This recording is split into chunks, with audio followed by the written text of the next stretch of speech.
This is one of the cheapest sim rigs on the market right now. Today I'm going to be taking a look at it and telling you guys why you should consider buying one. To my knowledge, the RacGTing folding sim rig is the absolute cheapest option to get a sim rig on the market right now. It's currently on sale on their website and on Amazon. There's expected to be bigger sales for Black Friday, and on top of that, I have a discount link in the description of this video so you guys can stack savings on top of savings. Let me go over the main features that makes this the best bang for buck rig on the market. If you guys aren't subbed, I'm Dan with Dometic Gaming Van. I'm traveling around the US living in my self-built DIY van and doing a lot of sim racing along the way. On this page you can find lots of helpful info on sim racing hardware, sim racing tips and tricks within games, and everything involved around virtual car stuff. So if you're into that kind of thing, drop a follow or subscribe, I guess it's called. Yeah, I hope you enjoyed this video, and here are my thoughts and opinions on this rig. And before driving into the futures, I just want to talk about the build quality for a second. All the way around, the rig feels really nice. It's exactly what you'd expect from a folding rig. It has some really nice suede-like material on the back with red stitching, ultra race vibes. The seat itself is really comfortable, and it's also really adjustable, leading us into our first main feature, and that's just adjustability. I'm 6'2", almost 200 pounds, and I fit in this thing like a dream. Thanks to these two quick release lever systems, it's super easy to be able to adjust the seat positioning depending on how tall you are, how leaned forward or leaned back you want to be, and with a quick twist and a tighten down, you're ready to race. On top of the back adjustability, there's a really easy and quick knob right under here to adjust your steering wheel position. So if you're swapping out drivers constantly, going between somebody tall and short, super easy adjustments to be made on the fly. Quick twist of the knob and your rig is all set up, ready to go.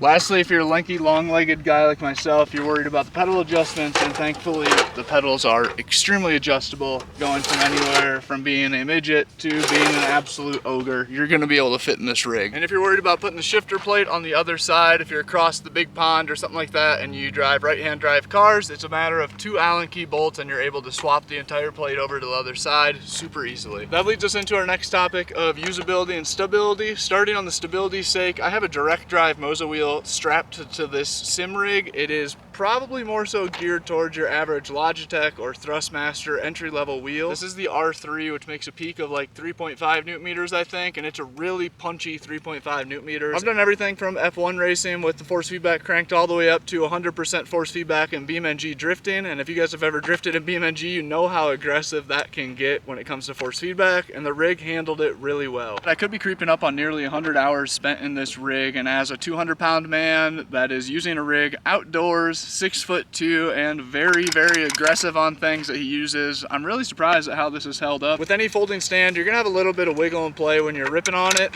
but in my opinion, if you don't have a high power direct drive wheelbase, this is gonna be plenty stable for all of your entry level needs. Which that kind of leads me into talking about who I'd recommend this rig to and who I wouldn't recommend this rig to. While live streaming sim racing, people ask me all the time what the best sim rig and the best wheel is, and the best answer is just whatever you can afford. Just like mostly all professional BMX riders started out on a Mongoose bike from Walmart, I think you should start off on a used Thrustmaster or Logitech and a rig like this to get your feet in the water and test it out before you ruin your whole bank account over virtual cars. I wish so bad that when I was a 16-year-old kid that this rig existed and you could find a Thrustmaster or a Logitech on Facebook Marketplace for $100 or so. But with that being said, I would not be buying this rig with intentions of slapping a 20 newton meter direct drive wheelbase or even a 10 newton meter direct drive wheelbase for that matter. It's just not built for that. It's made for an entry to mid-level sim racer, just something that you can get for extremely cheap and get your foot in the door to sim racing. And the last feature, and in my opinion the most valuable one, is the ability to fold the stand up in just a matter of seconds and put it away wherever that may need to be. If I can fit this thing inside of a van,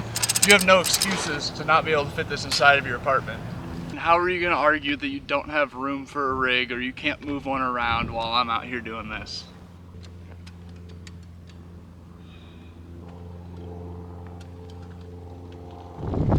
If I can ride down a literal mountain with my sim rig, I don't know how you say you don't have room for one in your apartment.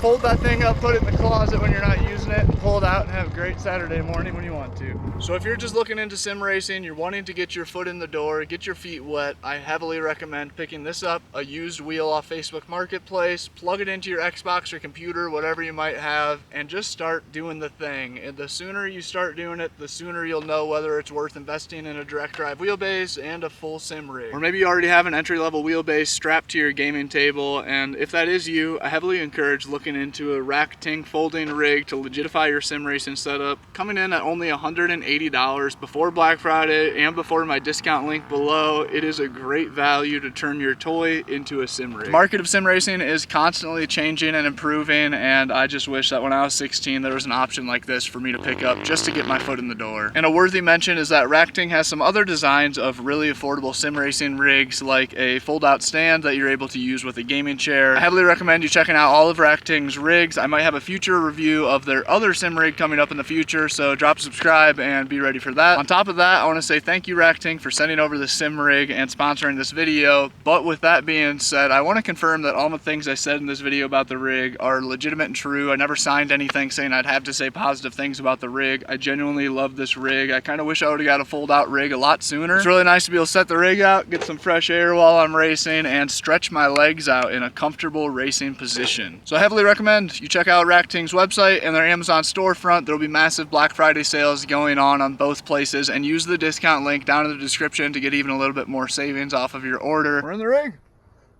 Feels good. It's comfy. It fits really well. At a first test here, I really like the seating position. I'm excited to get some components on here, see how it feels.